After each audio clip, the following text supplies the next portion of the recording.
Okay, this week's conversation. Escaping reality. What does that mean? I'm going to use a lot of terms interchangeably here, possibly escaping the pain of life, mortality, death, reality.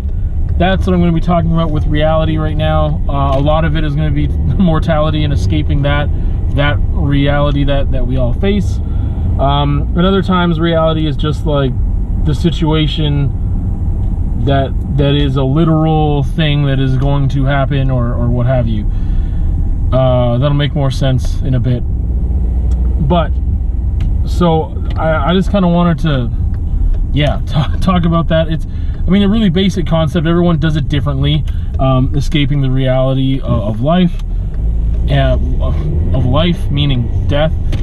But you know, there's different methods that people do that, and I'm finding with biking that there's one interesting thing that we'll get to in a bit. But I mean, also noticing like how much reading has helped me too. So I think distraction is the key word too. I'm going to use a lot, and things can go so like paradoxical, I think, when we talk about stuff like this. So reading is a way that like it's not a passive activity. It's not, or like saying activity already means it's not passive, but like watching TV, if you call that an activity, is interesting because you're not being active at all. It's a very passive thing to do. Reading is like just the bridge from a passive activity to like a really, I don't know what to call it, other type of activity, something really actively engaging. So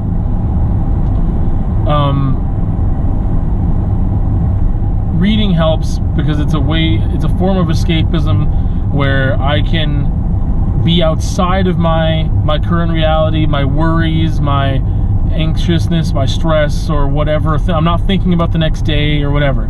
It consumes me enough that it takes me out of my situation and transports me somewhere else mentally, so that I am not focusing on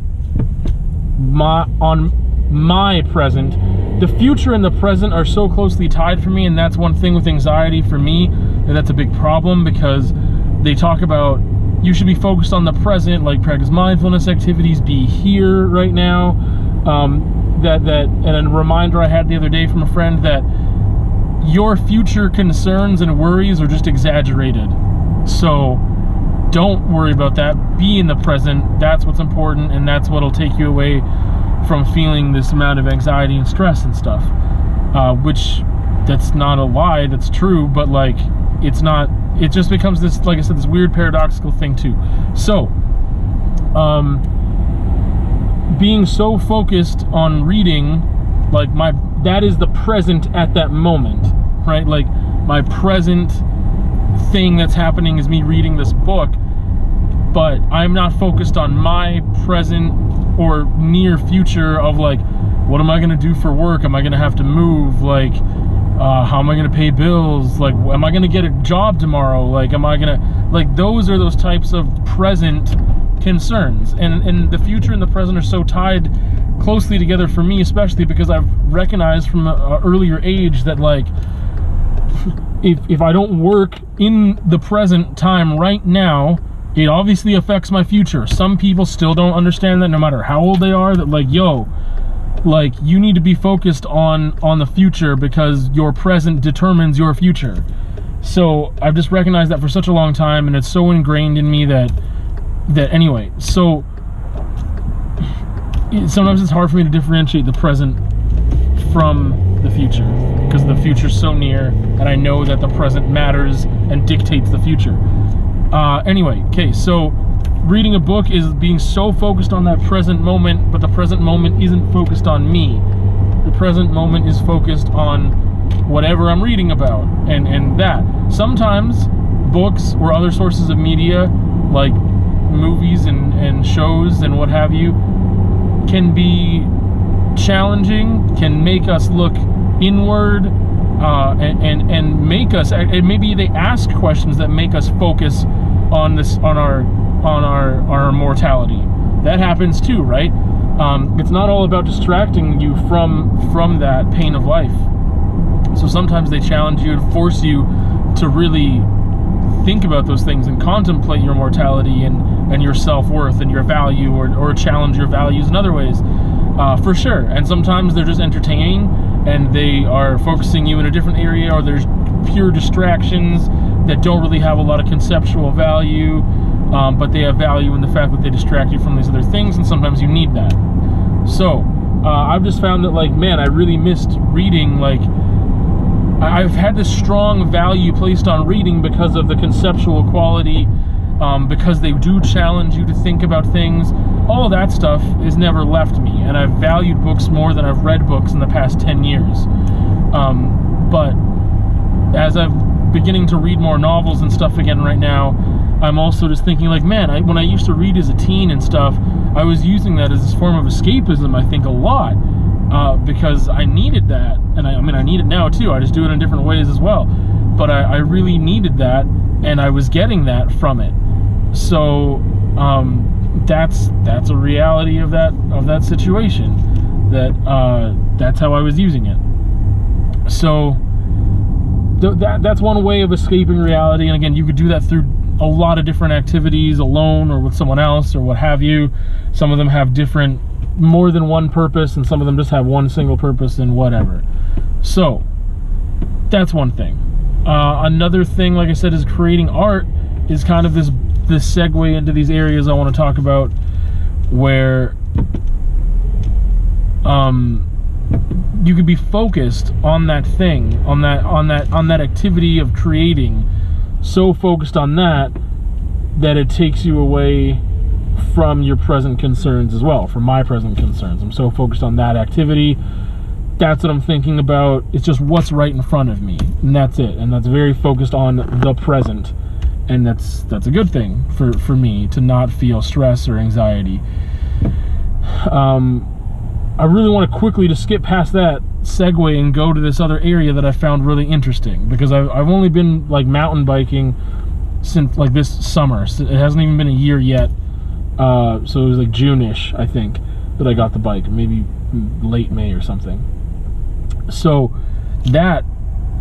once I started going on trails, I was like, man, okay, so there's this thing that happens where, like, I'm sometimes in these sections of coulees, and they're beautiful.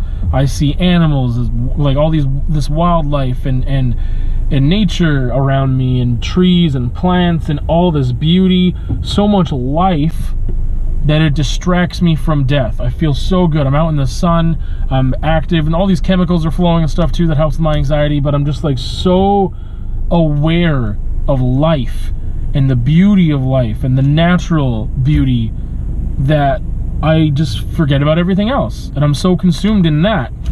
I mean, there's other things that add to that with biking, like, yeah, you got to watch where you're going, you got to make sure you're not completely off track here, that you're not going to fall and hurt yourself or whatever, right?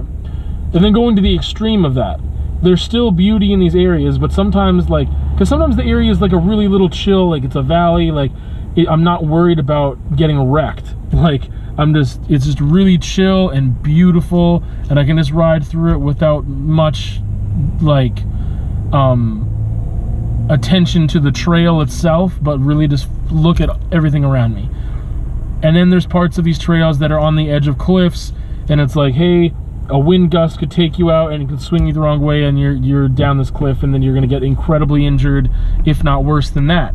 So sometimes, that's the thing I found interesting, is that sometimes, like, the present moment is so focused on the fact that I might die that I forget about mortality. I forget about my anxieties, because I'm, like, so hyper focused on the activity at hand that, like, man, I need to really pay attention here, and I'm not paying attention to, like, the beauty around me, but, like, really focusing on, I need to make sure that I'm not, like, yeah, just on that trail or whatever. And I'm thinking of one specific right now, which is Violet Tendency, which probably in the next week or two I'll go ride, and you'll be able to see that on a raw ride.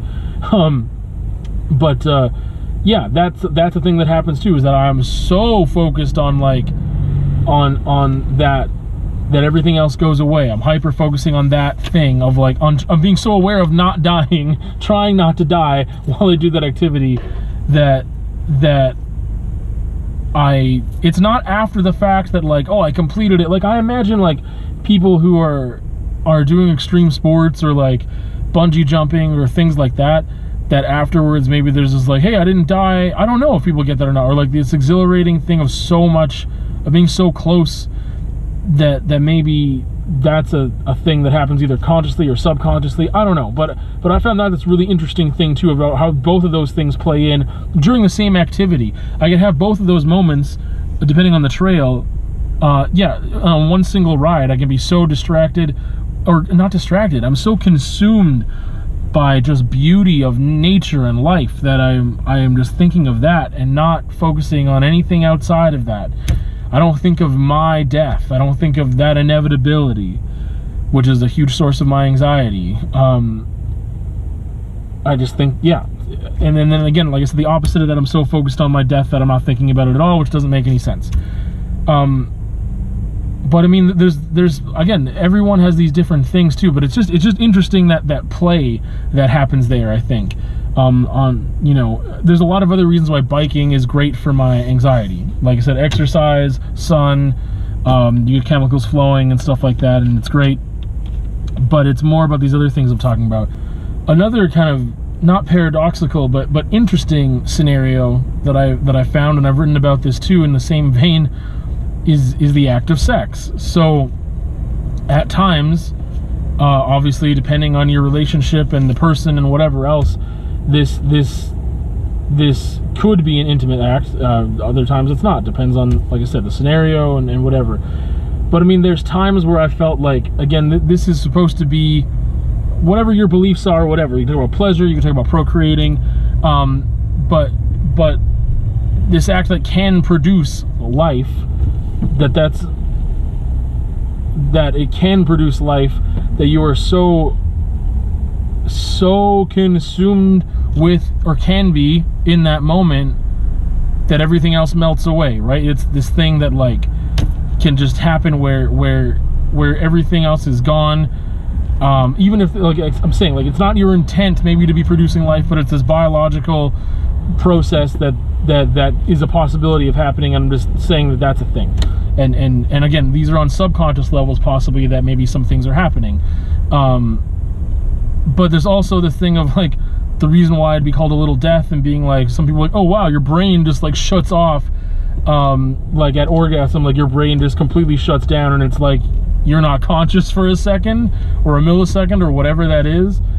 And so that's the whole thing about like the little death and stuff too, and being like, yeah, that's just like a reset time, and like maybe you need that little reset time as well. That just like, again, it's such a hyper focus where, without getting romantic about it, which I mean I can easily get into that space, that you're just so consumed, or can be so consumed, that again I escape from reality in that moment. There's times where I wish I could remember the phrase that I wanted to write about it more extensively, and it's, yeah, all is right with the world. That's like what it can feel like sometimes, but for me, more so than just, it's not just the pleasure of that one scenario, it's the fact that it's taken me out of all my other concerns and worries and anxiety and stress. It's taken me out of that to such a degree that nothing else exists except for that moment. And I find that I have very few times like that. Like I said, sometimes creating art can be that. Biking is that more often. What we just talked about with sex can be that thing too. And so it's just, it's interesting that I need to escape reality to cope with reality, right? Like I need to escape and get out of my head in order to enjoy life. It's like by being so conscious that I'm not aware of the other things that are not happening at that moment. Like I'm just really starting to understand mindfulness and like being in the present so much more. Yes, you have to think about the future and plan for the future so that your present doesn't become garbage eventually, right? But like, yeah, again, it all comes down to priorities and balance and all these other things. But I mean, just to me, it's this concept that I've been just really getting into the past year and a half or two, thinking about anxiety, focusing on it in a way of like wanting to get away from it, learning how to live with it, combat it, however you want to phrase it. But that's just this interesting thing of just like being so ridiculously in the present. Being so in the present that it distracts me from the present or the other marks of reality. I don't know. It's getting convoluted now, and I got distracted from the traffic. Yeah, it's just this amazing thing, though. I just really like this just thinking of these things and like being aware of what assists me, what helps me, how to be more in the present during these moments, like of not thinking about something else. And that's constantly my struggle, is thinking of everything else other than the thing I am doing at that second, all these other concerns and worries and future and what's going on tonight, what's going on later. I've often said I need organization in order to really function better, and I do need to be organized, but being organized means thinking about the future in a way. So it's, again, it all comes down to balance, but I've been overbalanced on thinking ahead too much and not being in the present enough. And it's just interesting to think of what does that mean and how can it play out, and how can I actively force myself to be so concerned with right now that I'm not thinking about everything else that's now or what have you. Yeah, it's just again, it's interesting to me to think about all these things and all these ways that I can be more present, what that means, how to do it right, how to just balance and all that stuff. But like things that can force me into thinking about nothing, I don't know, it's crazy. Like that's like sometimes I just need to end off on because I don't know where to go.